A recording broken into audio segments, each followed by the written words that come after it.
Time and time again, tyranny has tried to defeat liberty. It's a never-ending battle in the cycle of history.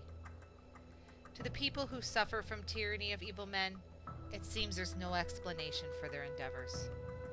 As I study history, I notice that the people who are oppressed by evil men never realize it until it's too late and they have lost their liberty. Some step forward and warn the people, but for every one who warns the people, there are hundreds who mock them. The normality complex sets in. It makes most people incapable of believing that evil can ever happen to them.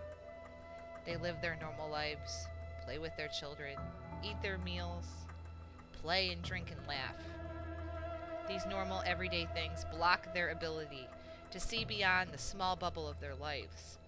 They don't understand how directly the plans of those who desire power, those whose souls contain unlimited greed and bloodlust, can so quickly burst the bubble of their mental protection and expose them to the ultimate evil capable by man. Historically, evil men have used emergencies, tragedies, headlines to further their cause of evil.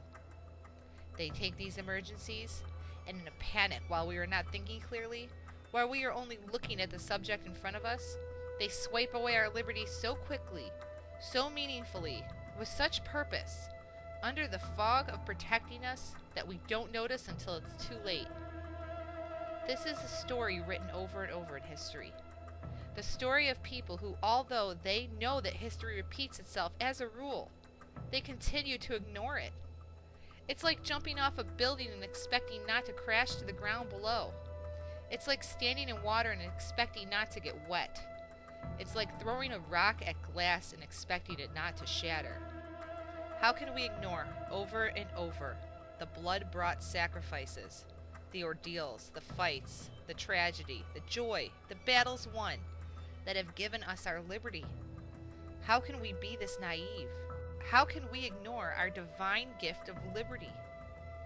Why are we taking it for granted? I believe that we have become complacent and comfortable.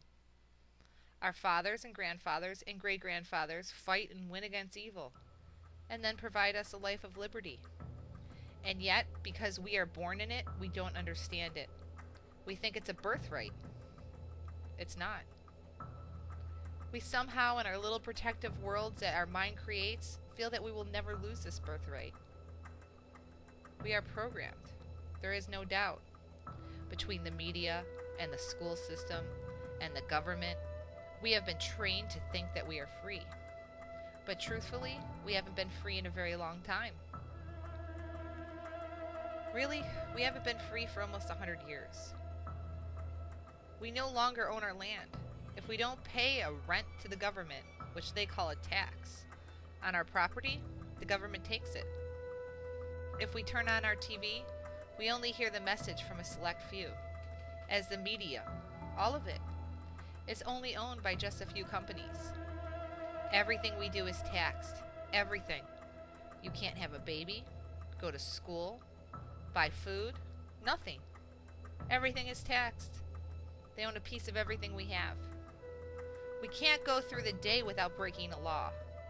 Studies have found the average American breaks 3 laws a day.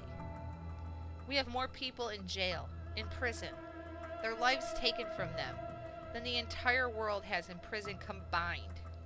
Did you hear that? Really? We have more people in jail than the entire world has jailed combined? How are we free again? I believe, although some may find it evangelical or charismatic, that this is why we no longer teach history.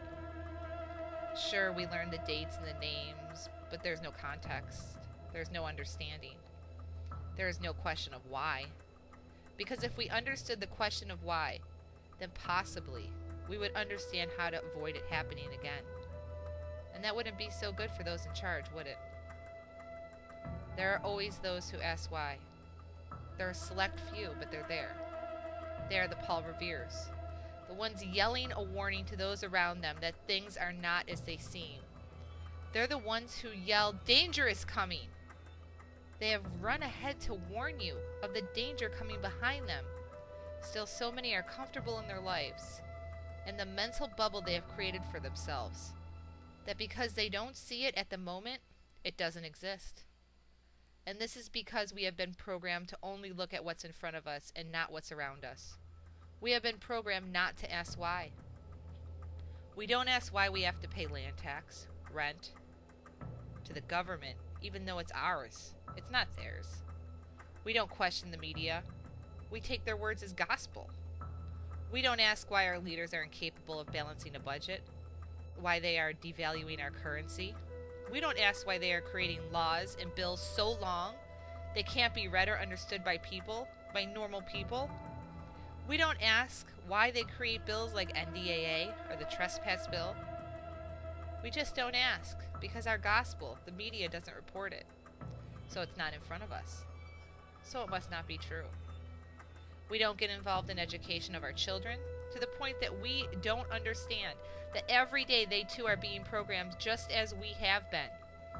And this may be because we have been programmed just to do that. We make great slaves, don't we? I pray that enough people will open their eyes to liberty.